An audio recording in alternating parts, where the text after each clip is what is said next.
when I go overseas, I got a lovely wife.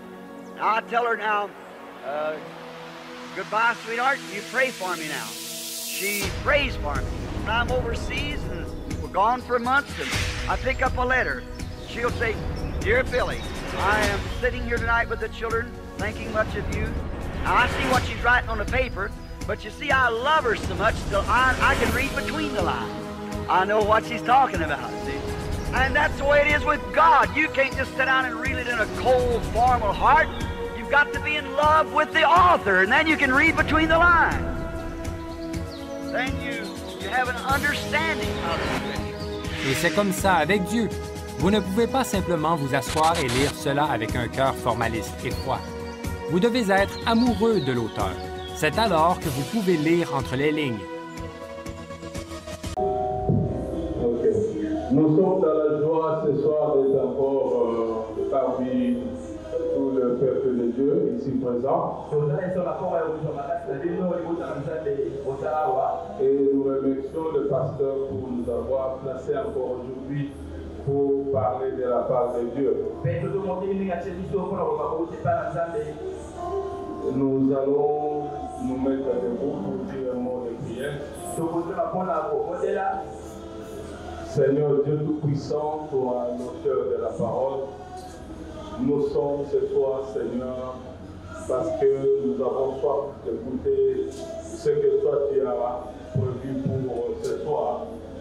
Nous ne sommes pas dignes, Seigneur Dieu, mais nous savons que toi-même, Seigneur, tu as dit, dans les derniers jours, c'est toi qui vas enseigner ton peuple, tu vas parler à ton peuple. Descends au milieu de nous, Seigneur, tu as dit, si deux ou trois ensemble à mon nom, je serai parmi nous. Écarte-nous du chemin, Seigneur. Utilise seulement, oh Dieu, ce val, et que tu parles toi-même à ton peuple, afin que nous saisissions tous un élément spirituel qui pourra nous aider pour notre marche. Nous laissons ce moment entre tes mains, au nom tout-puissant de Jésus-Christ. Amen. Amen. Nous allons en profiter pour lire aussi la parole. Ce soir, nous lisons dans le livre de Colossiens. Nous prenons Colossiens 15e verset.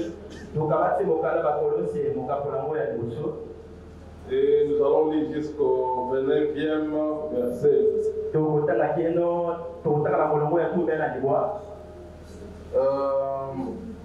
Nous lisons comme ceci.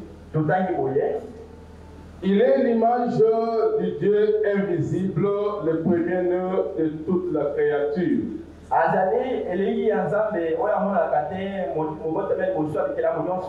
Car en lui ont été créées toutes les choses qui sont dans les cieux et sur la terre, les visibles et les invisibles. Trône, dignité, domination, autorité. Tout a été créé par lui et pour lui. Il est avant toute chose. Et toutes choses subsistent en lui. Il est la tête du corps de l'Église. Il est le commencement, le premier-né d'entre les morts, afin d'être en tout le premier. Car Dieu a voulu que toute plénitude habite en lui. Il a voulu par lui réconcilier tout avec lui-même. Tant ce qui est sur la terre que ce qui est dans le cieux, en faisant la paix par lui, par le sang de sa croix. Et vous qui étiez autrefois étrangers et ennemis par vos pensées et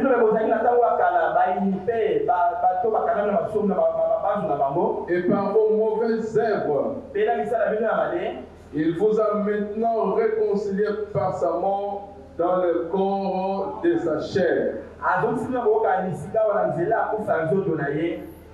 pour vous faire paraître devant lui saint, irrépréhensible et sans reproche.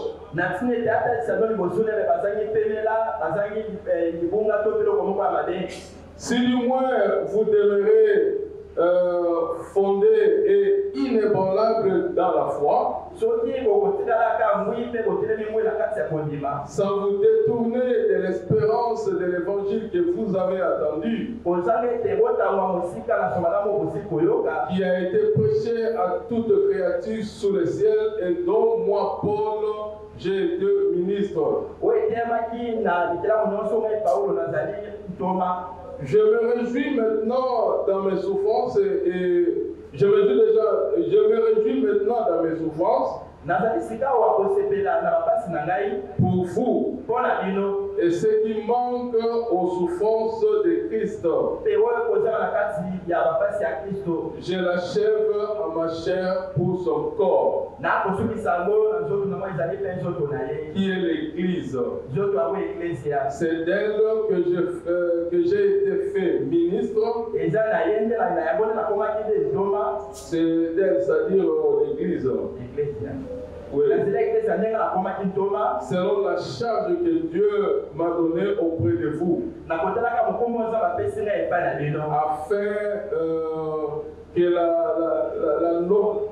afin qu'elle annonçasse pleinement la parole de Dieu.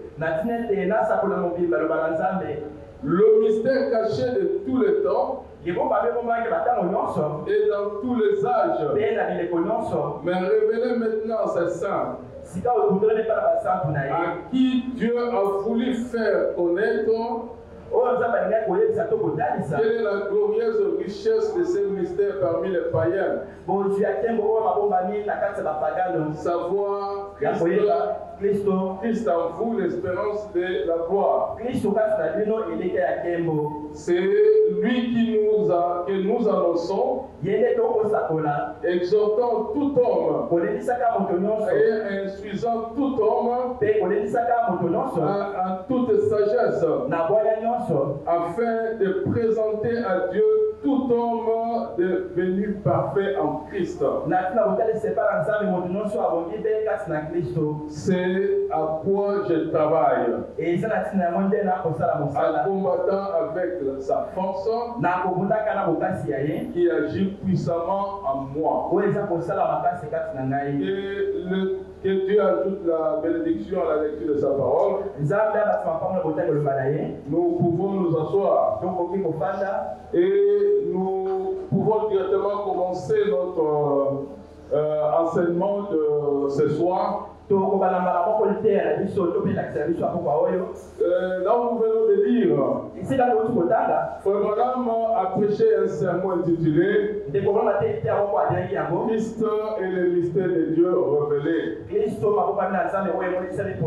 Mais nous n'allons pas exploiter le tout. Nous prenons un sujet qui peut nous concerner ce soir. C'est comme ça, ce soir, nous parlons de le triple dessein de Dieu. Le triple dessein de Dieu. Après la lecture que nous venons de faire, nous comprenons que si nous devons retourner un peu en arrière, avant le commencement de ce monde, avant l'existence de toutes choses, Dieu n'était pas encore Dieu. Celui que nous adorons aujourd'hui, que nous appelons Dieu, n'était pas encore Dieu avant le commencement de toutes choses. Parce que Dieu veut dire objet d'adoration. Et Frère Branham dit, s'il n'y a personne pour l'adorer, il ne pouvait pas être Dieu à ce moment-là. Mais la première des choses que Dieu a fait, il a créé des anges. Et quand les anges ont commencé à l'adorer, c'est alors qu'il a manifesté cette tribu-là. Il a manifesté cet attribut d'être Dieu, objet d'adoration. C'est ce que nous voulons poursuivre ce soir. Mais à part être Dieu, Dieu, dans sa grande pensée, dans la pensée de Dieu, il a fait des attributs. Il avait des attributs dans sa pensée. Il voulait manifester. Il était sauveur et il pouvait manifester ses attributs de sauveur. Guérisseur, il voulait manifester cet attribut. Donc dans sa pensée, la pensée de grand Jéhovah, le grand Elohim, s'est trouvé des attributs. Et chaque attribut avait manifesté aussi la nature de Dieu. Mais toujours dans sa pensée, Dieu avait un dessein. Un dessein qu'il voulait accomplir.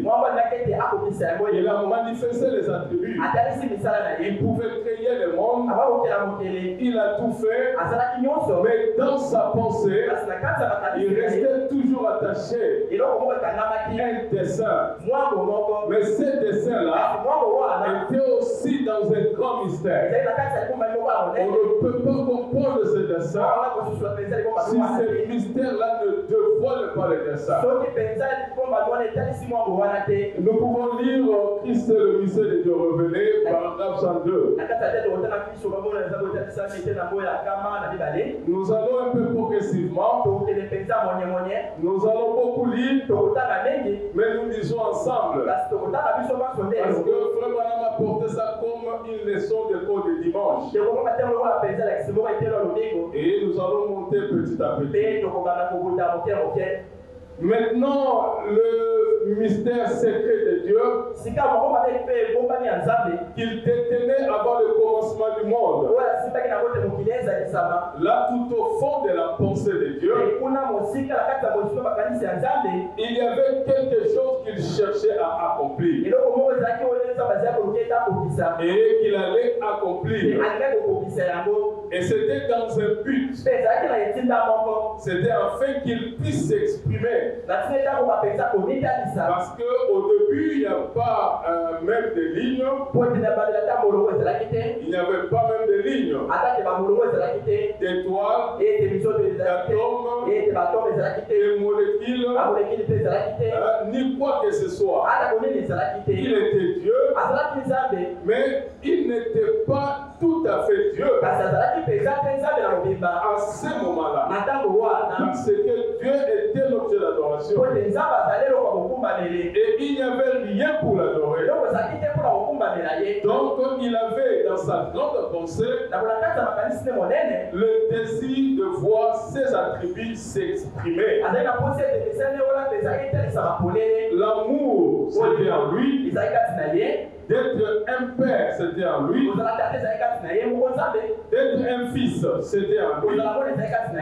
D'être un sauveur, c'était en lui. D'être guérisseur, c'était en lui. Et tous ces grands attributs que nous voyons maintenant exprimés étaient en lui. Et si nous allons directement au paragraphe 104, donc à mon avis, la première chose qu'il a créée, ce sont les anges. Et alors, donc ça dit les anges, ils l'ont adoré. C'est ce qui a fait de lui Dieu. Et ça a été son point de départ. Son point de départ, lorsqu'il a eu les anges, les anges pouvaient l'adorer. Parce que dans sa grande pensée, lui qui était Elohim, qui remplissait toute la nature. Mais comme il voulait se manifester. Il voulait un jour se révéler aux hommes. Avec cette grandeur-là, il ne pouvait pas se manifester comme ça. Petit à petit, il commence à manifester des attributs. Comme les anges étaient là, il est maintenant Dieu, les anges l'adoraient. C'est ce que j'ai essayé d'expliquer, de développer dans le message précédent. Bon, alors quand les anges ont commencé à l'adorer, c'était avant qu'il y ait même une molécule dans la terre. Il n'y avait rien. Tout était ténèbres. Il n'y avait pas de soleil, pas de lignes, pas d'étoiles, rien. Et il était alors Dieu. Comme il a demandé à Job, où étais-tu quand je fondais le monde? Tu vois, quand les étoiles du matin chantaient ensemble, que les fils de Dieu poussaient des cris de joie. Tu vois, alors où étais-tu? Vous voyez, c'était il y a très longtemps avant la terre. Tu étais où, Job? Et Job ne pouvait pas répondre à cette question parce qu'il n'en avait pas encore la révélation des choses. Mais si Dieu posait cette question ce soir, même nos enfants de 5 ans peuvent répondre exactement. Parce que lui, le grand Elohim, dans sa grande pensée, les enfants de Dieu existaient déjà avec lui. Parce que si nous allons à l'éternité, nous ne pouvons pas être éternels sans être dans la pensée éternelle de Dieu. Donc nous retournons à l'éternité avec Dieu. Donc Job ne pouvait pas comprendre ça. Quand Dieu créait les enfants de Dieu qui étaient déjà en lui, il le poussait des cris de joie. Il le manifestait les joies. C'est comme ça que chaque fois que Dieu accomplit une promesse,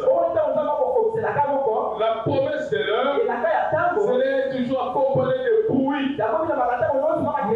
manifestation de joie. Parce qu'une promesse accomplie. Donc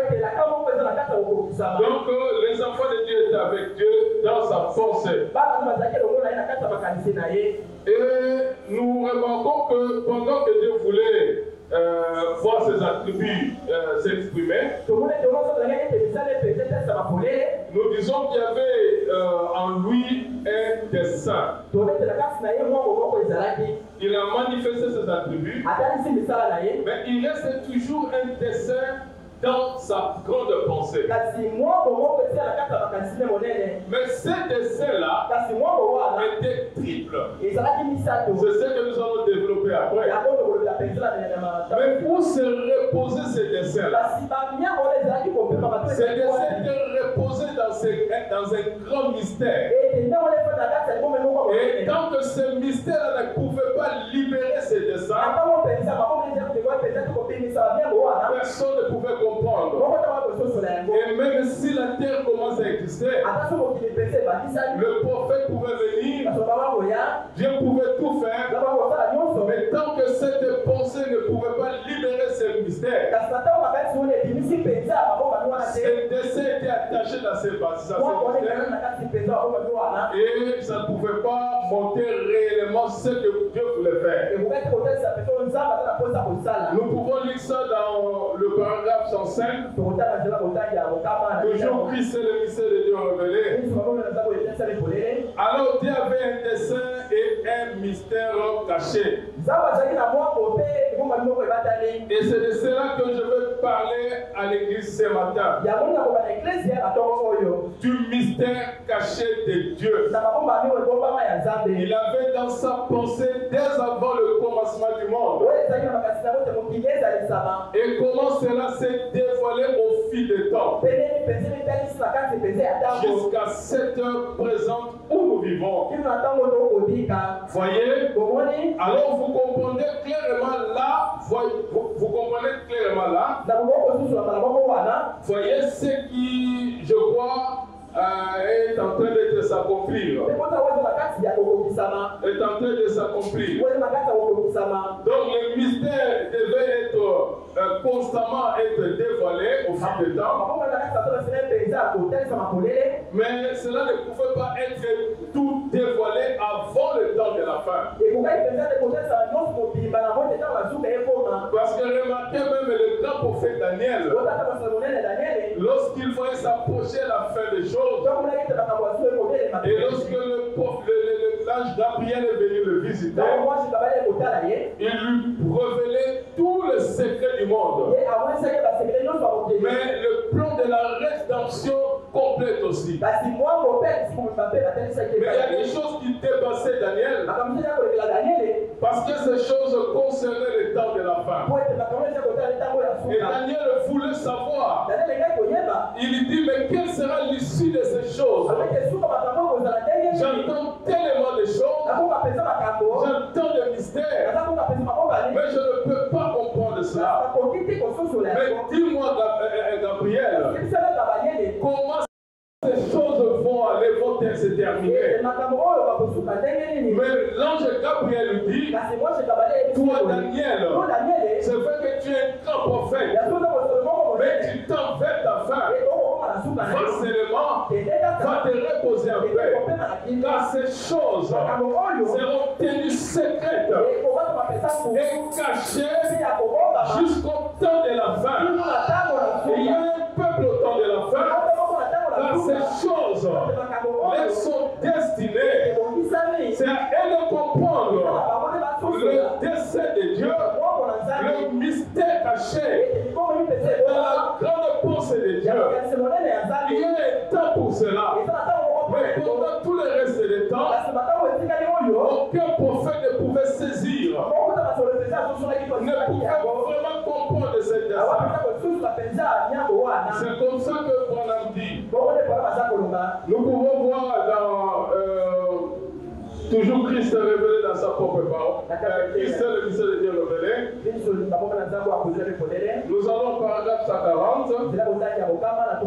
Remarquez, Dieu avait un triple dessein dans ses grands secrets mystères. Donc il y avait un grand mystère, et dans ce mystère il y a un triple dessein. Dieu, dans son grand secret mystère, qu'il détenait avant le commencement du monde, il a un triple dessein là-dedans. Et maintenant, ce que nous voulons aborder ce matin, ce que nous voulons aborder ce soir, c'est quel est ce triple dessein. Oui, nous aussi nous voulons savoir. C'est quoi ce triple dessein que Dieu détenait, parce que nous sommes à la fin du temps. Si ces desseins ne sont pas compris, donc l'Église reste un peu avec un vide. Parce que ces desseins voient l'Église l'épouse. Quel est ce triple dessein? Voyez, maintenant je crois qu'à l'aide de Dieu qui est présent, il nous le montrera. Alors s'il avait ce triple dessein, nous pourrons découvrir quel est ce triple dessein. La première chose, c'était que Dieu voulait se révéler aux gens.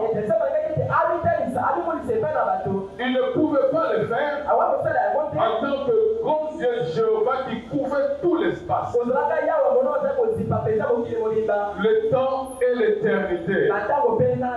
Il ne pouvait pas. En tant que le grand Jéhovah, si Dieu pouvait se manifester comme cela, ça ne pouvait être pas possible. Souvenez un peu ce qui s'est passé avec Moïse, avec les enfants d'Israël. Comme l'homme n'est toujours pas satisfait, l'homme ne veut pas voir un autre homme devant lui. Il pense que Dieu peut toujours descendre et se révéler à tout le monde. Les enfants d'Israël ne voulaient plus que Moïse les parle. Ils regardaient à Moïse l'homme. Mais il est comme nous. Pourquoi lui nous parlait toujours? Moïse a suffi maintenant. Nous voulons que Dieu lui-même nous parle. Et Dieu dit à Moïse, écoutez ce que le peuple dit. Qu'il se sanctifie et qu'il vienne sur la montagne. C'est la montagne au rêve. Et là, moi, je vais parler. Et Dieu aussi voulait parler. Quand Dieu est descendu, il commençait à parler. Mais c'était des tonnerres. C'était des tremblements de terre. C'était une déflagration. Le peuple ne pouvait pas supporter la présence de Dieu. Mais pendant que le peuple criait, il criait de peur. Moïse avait son stylo, il écoutait et il écrivait la loi. Dans les tonnerres grondaient, le peuple ne supportait pas. Mais Moïse captait la voix de Dieu. Voilà ce que Dieu fait. Dieu ne peut pas se révéler à tout le monde. Il est tellement grand, mais il choisit un homme, un prophète, qui est comme un paratonnerre. Où Dieu descend dans cet homme. Lui a la capacité, la pesantie, la grandeur de Dieu, d'exprimer la pensée de Dieu dont les gens ont besoin. Nous ne pouvons pas voir Dieu dans sa grandeur. Si nous voulons voir Dieu, voyons son prophète. Quand le prophète parle de la part de Dieu, donc il ne pouvait pas le faire. Il voulait se manifester aux gens, mais lui, le grand Jéhovah, il ne pouvait pas. Il est trop grand pour pouvoir être révélé aux gens. Parce que ce serait trop mystérieux. Comment est-ce que ce grand être qui n'a jamais eu de commencement, après que vous avez dépassé le cycle de centaines de milliards et de millions d'années-lumière, dans l'espace, et que vous avez continué jusque dans l'infini, dans l'éternité, il y a une glorieuse créature qui était tout, et qu'il est toujours.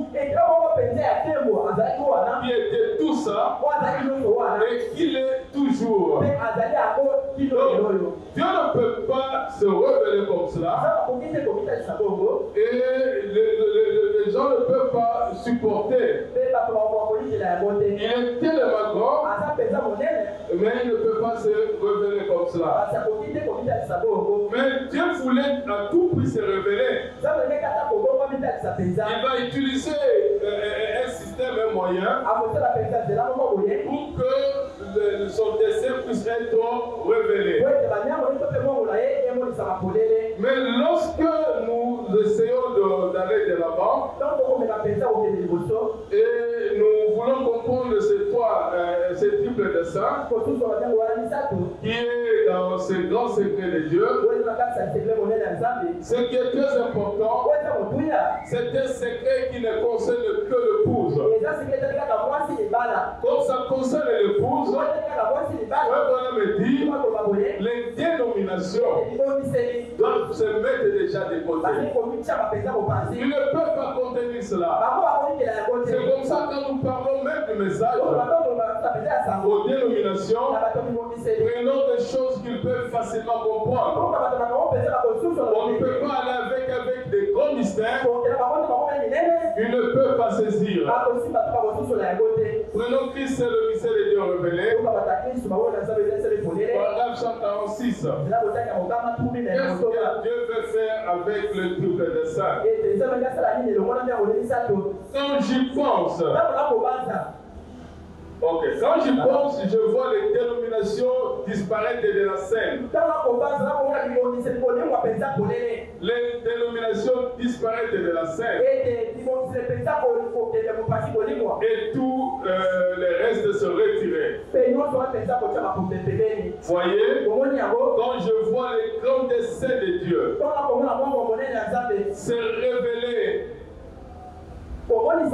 se révéler et avoir premièrement se révéler à Christ. Donc il voulait dire, Dieu s'est révélé premièrement en Christ, la plénitude de la divinité corporellement. Voilà une étape. Dieu veut se révéler, mais dans son Fils qui est la plénitude de la divinité. Mais ça ne s'arrête pas là. Et ensuite, qu'est-ce que Dieu fait? Amener cette plénitude de la divinité corporellement dans un peuple, afin d'avoir la prééminence, la surveillance et la direction. Il a son fils qui était déjà dans sa pensée. Il quitte toute la grandeur. Il quitte les fenêtres et les grands Jéhovah. Il amène sa plénitude corporellement dans son fils. Mais comme il voulait se révéler, cette plénitude de la divinité corporellement dans le Fils, le Fils va l'amener aussi dans l'Église. Parce que Dieu veut prendre la prééminence dans l'Église. En utilisant son Fils, la plénitude de la divinité, il a la prééminence, la direction et la surveillance de toutes choses. Donc maintenant, en résumé, si nous pouvons décrire ces trois ou ces triples desseins de Dieu, c'est montré ici au paragraphe 154.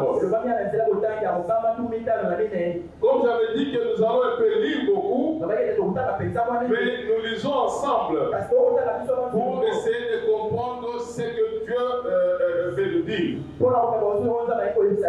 Premièrement, c'est s'exprimer entièrement Dieu en Christ. Voilà le premier dessein. Il veut s'exprimer entièrement. Il est Dieu en Christ. Et deuxièmement, avoir par ses moyens la prééminence dans son Église, qui est son corps, l'épouse, de sorte qu'en ayant la prééminence, qu'il puisse s'exprimer par eux. Très bien. Donc voilà le deuxième. Lorsqu'il est dans la plénitude en Christ, il profite de cette plénitude. Il a la prééminence dans son Église.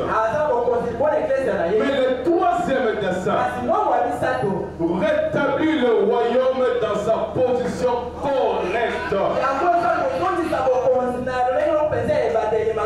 Perdu par le péché du premier Adam. Le premier Adam qui avait péché, et il avait perdu cette position. Et par le troisième dessein, Dieu veut rétablir cette position, la mettre dans la position correcte. Comme c'était quand il marchait avec son peuple dans la fraîcheur du soir. Parler avec eux. Mais voilà que le péché et la mort les avaient séparés de sa présence. Les a séparés de la présence de Dieu. Et de toute l'expression de lui-même. Vous comprenez, avant la fondation du monde, d'exprimer ses attributs, ce qu'il était. Donc Dieu avait un triple dessein. Et d'abord il veut s'exprimer en Jésus-Christ, la plénitude de la divinité, et aussi il va avoir la prééminence à l'Église, et aussi rétablir l'Éden qui était perdu. Les triples desseins. Nous allons au paragraphe 163. Toujours Christ est le mystère de Dieu révélé. Donc, quel est son dessein? S'exprimer en tant que fils, voyez? Et qu'alors en lui habite en lui la plénitude de la divinité corporellement. J'ai Colossiens juste ici devant moi. Voyez, ça d'un bout à l'autre de l'écriture. C'était le dessein de Dieu. Et qu'ensuite, par la vie de ses fils, par la croix, non, son fils est Jésus, par sa croix, par le sang, comme il était dit ici, de sa croix, il puisse se réconcilier avec lui-même un corps, une épouse, c'est-à-dire Ève, la deuxième Ève, parce que la première était tombée. Et Dieu avait présenté cela sous forme de type. Comme il a fait à Moïse et tous les autres, il avait fait la même chose à Adam et Ève. Et qu'il avait présenté là comme type de Christ et l'épouse. Il est le deuxième Adam, l'Église est la deuxième Ève. En tant que la deuxième Ève, en tant que la deuxième,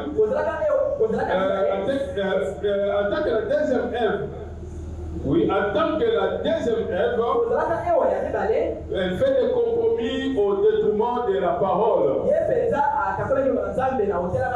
Donc, nous disons que la deuxième Ève n'aura pas fait de compromis.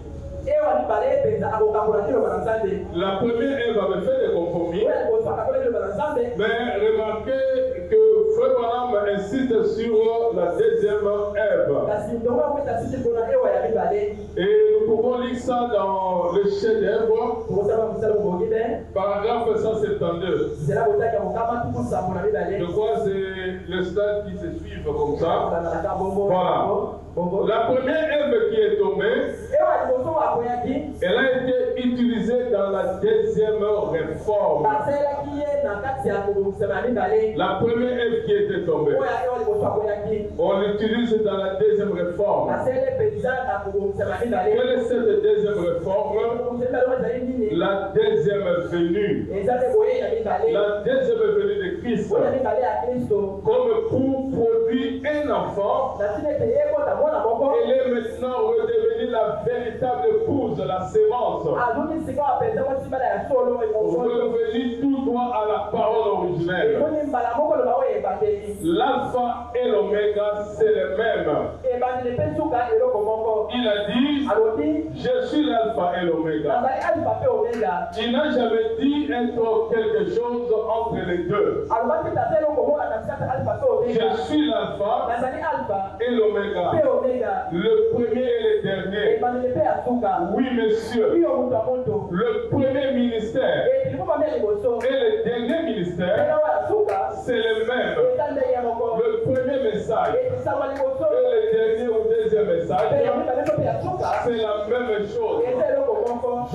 J'étais dans l'alpha, je suis dans l'oméga.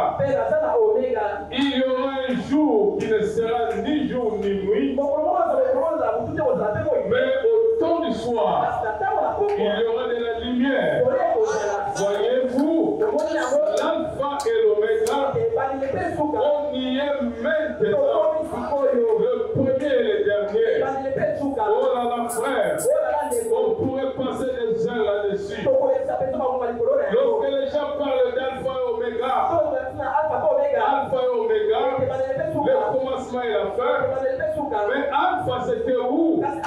C'était là-bas.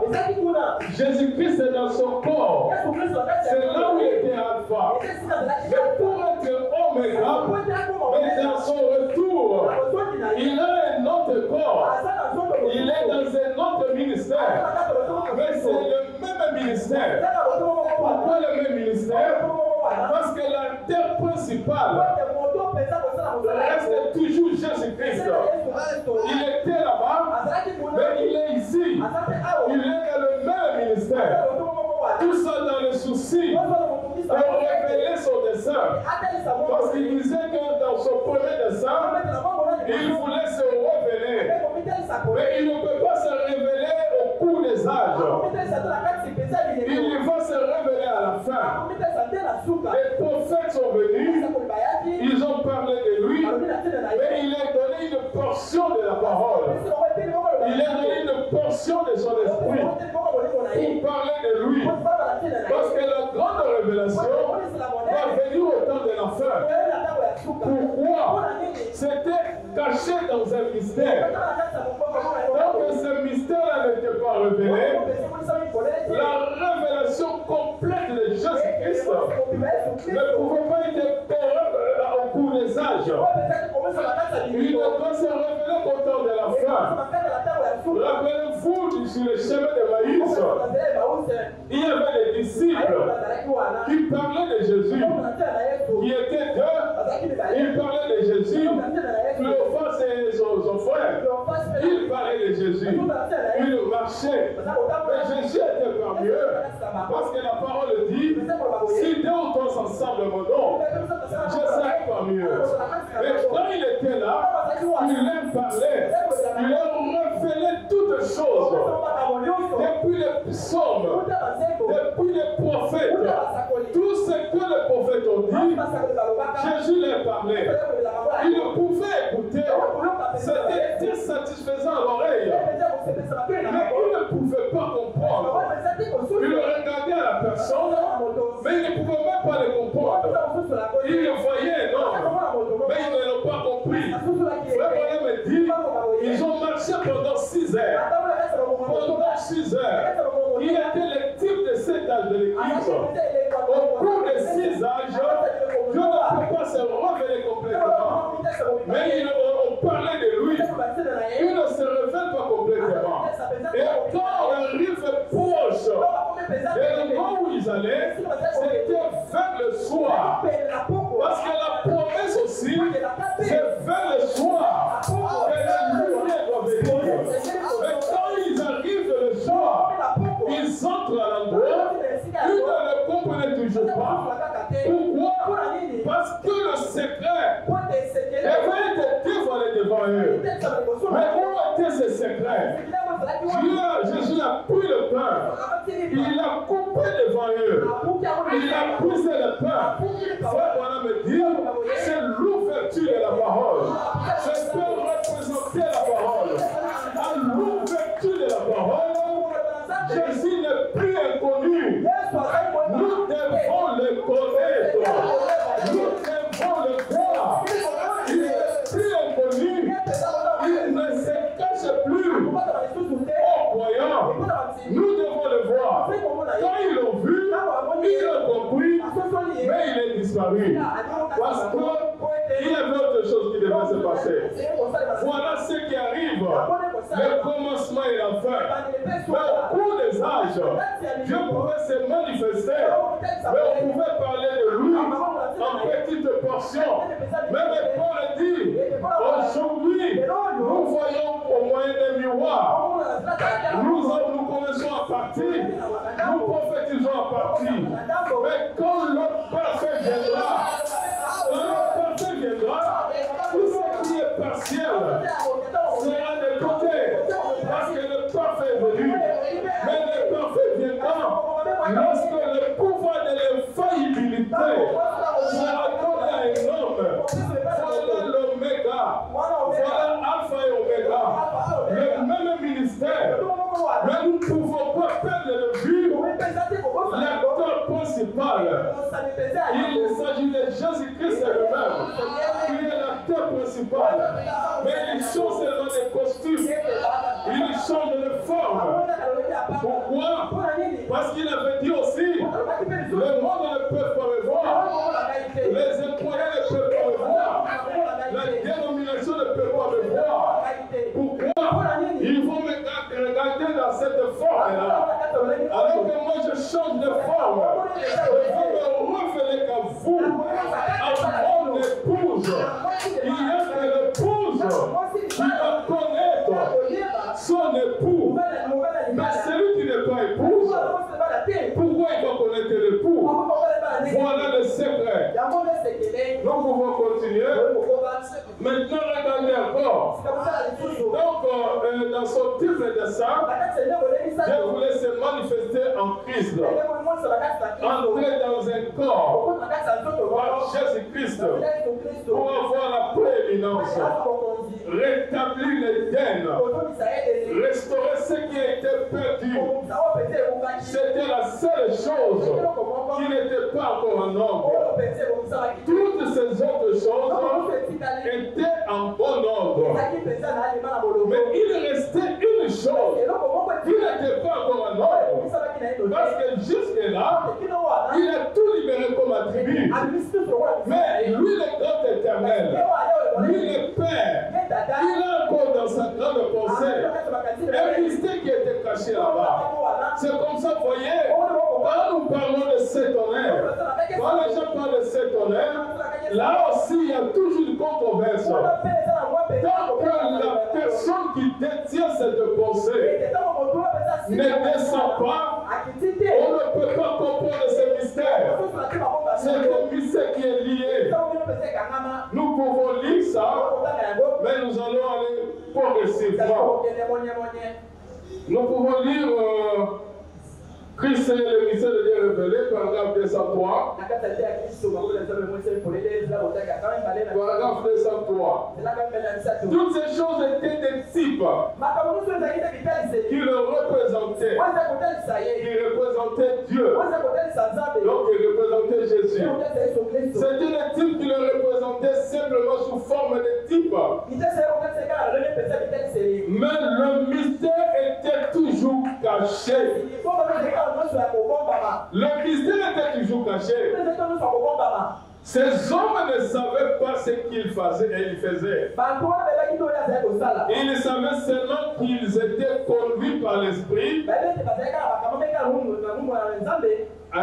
Ils étaient conduits par l'Esprit à faire quelque chose. Alors il restait cela. Il retenait cela pour le dernier jour, en vue de la grande révélation. Il retenait cela pour le dernier jour, en vue de la grande révélation. Mais tout en l'exprimant,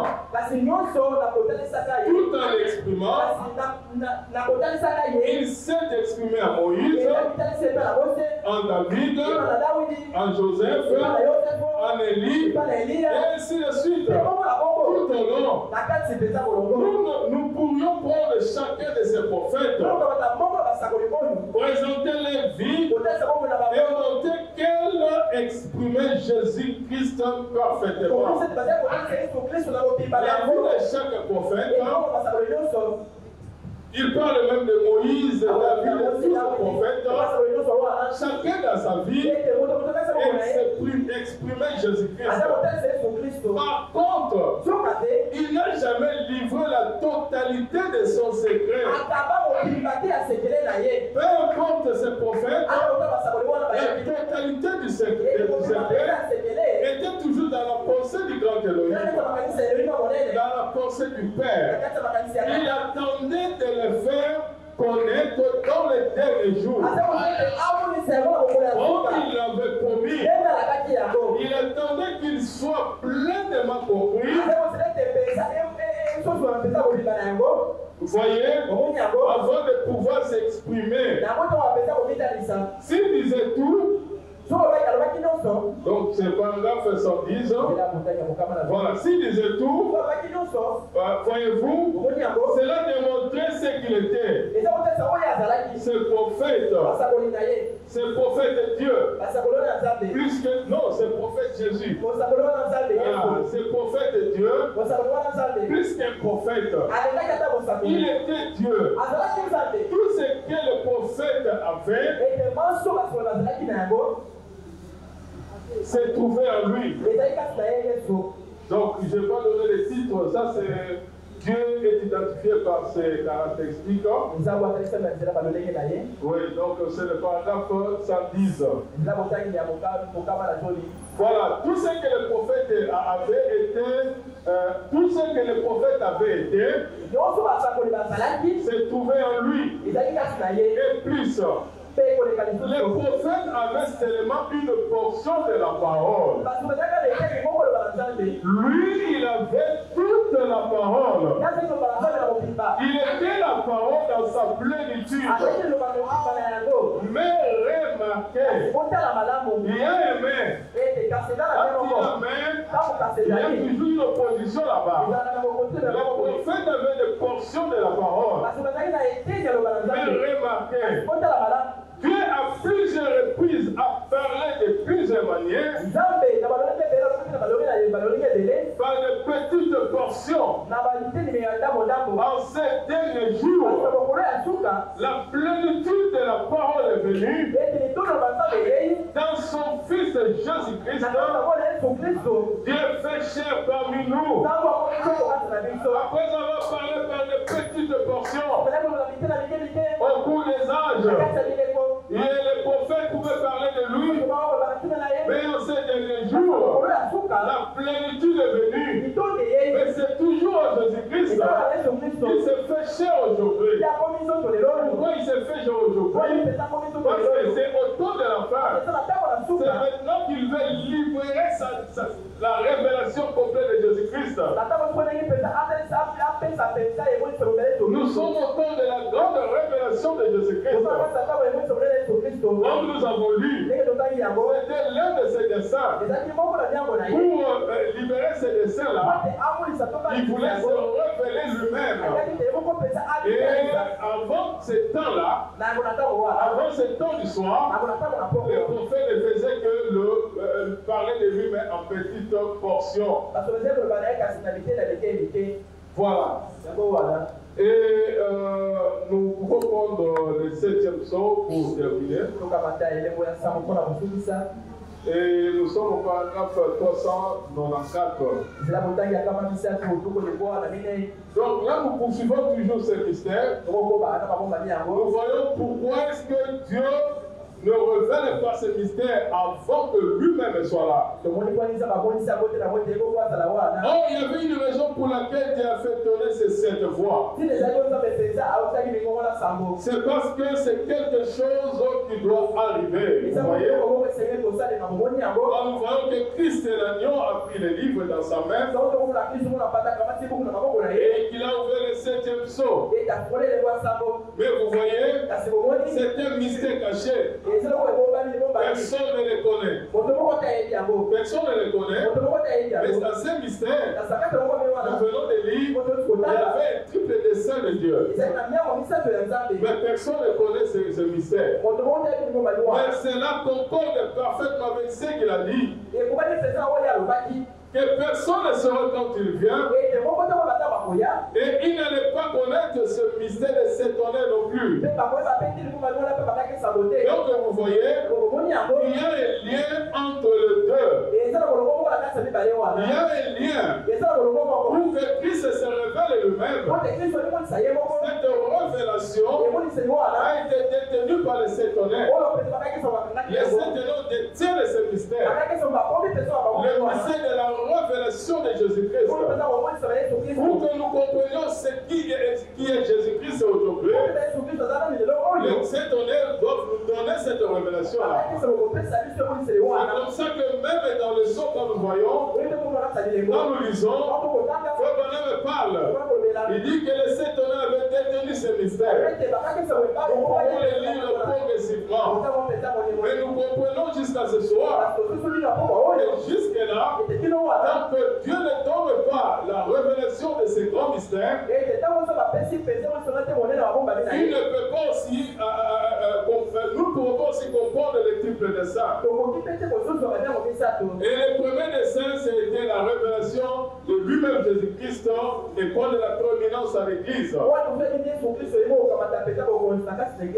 au cours des âges, il envoie les gens, il envoie les prophètes, même David pouvait dire des psaumes.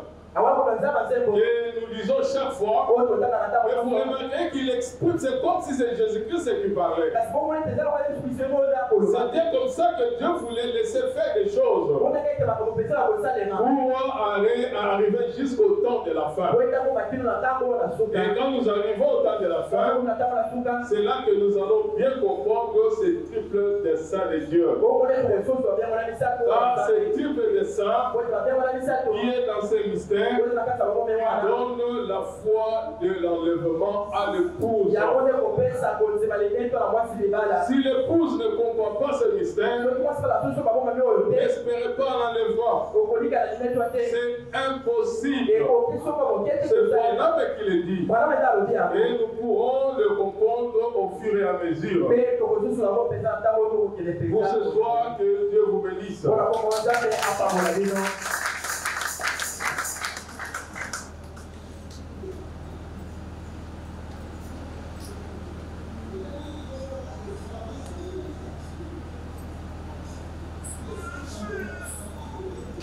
Est-ce que cela vous a fait du bien?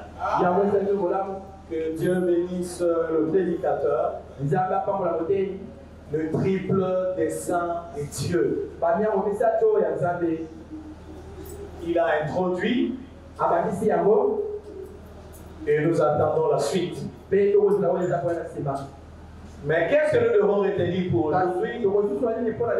Que le Dieu du ciel avait un triple dessein. Il y a trois choses qu'il voulait accomplir. Et la première des choses, il s'était fait un homme dans le corps de Jésus-Christ. Et la plénitude de la divinité a tabernaclé en Jésus-Christ.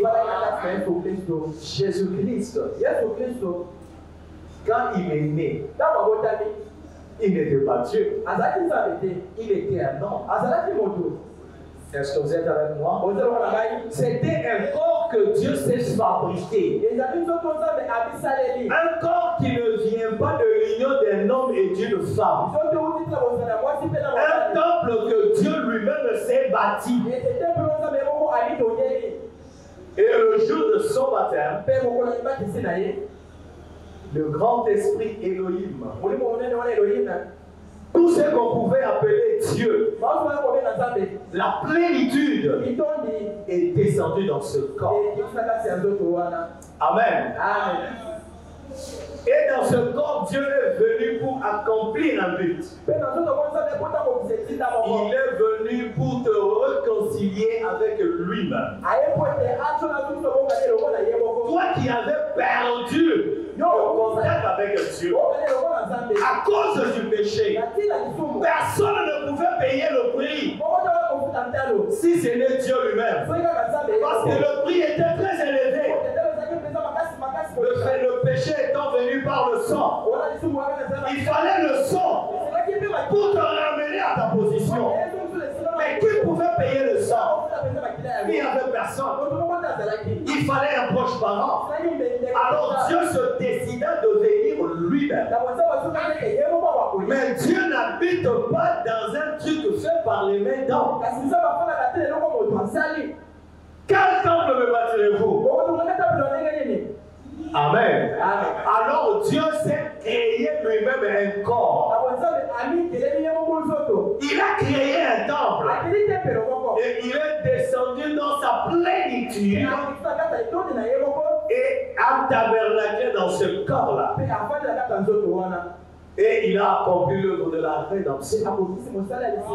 Le premier dessein de Dieu, il a tabernaclé en Christ pour te sauver, pour payer le prix. Mais quand il paye le prix, tu es nettoyé, tu crois en lui, alors il doit passer au second dessein. Et le deuxième dessein, ce que le prédicateur nous a dit. Il a voulu te conduire. Amen. Amen.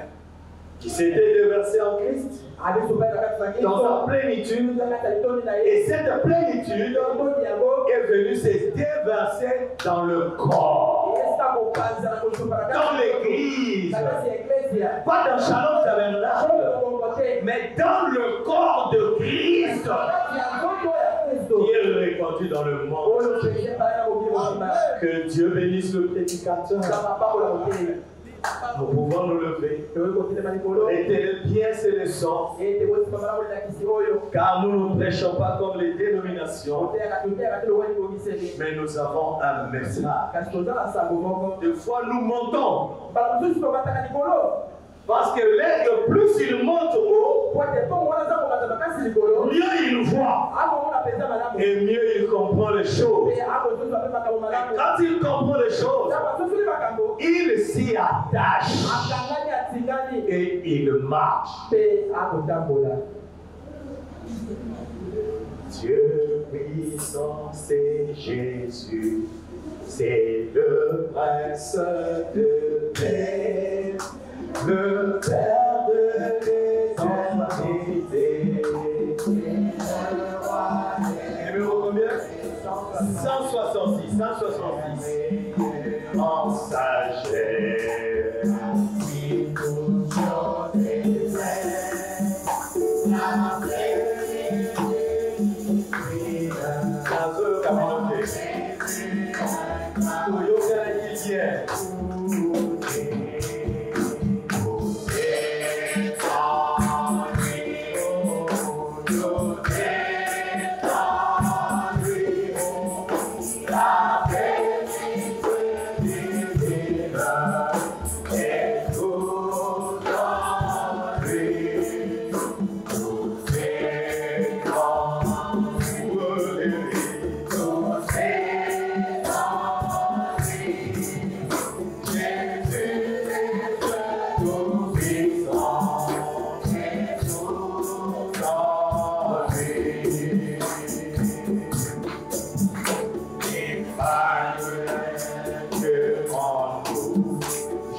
When I go overseas, I got a lovely wife.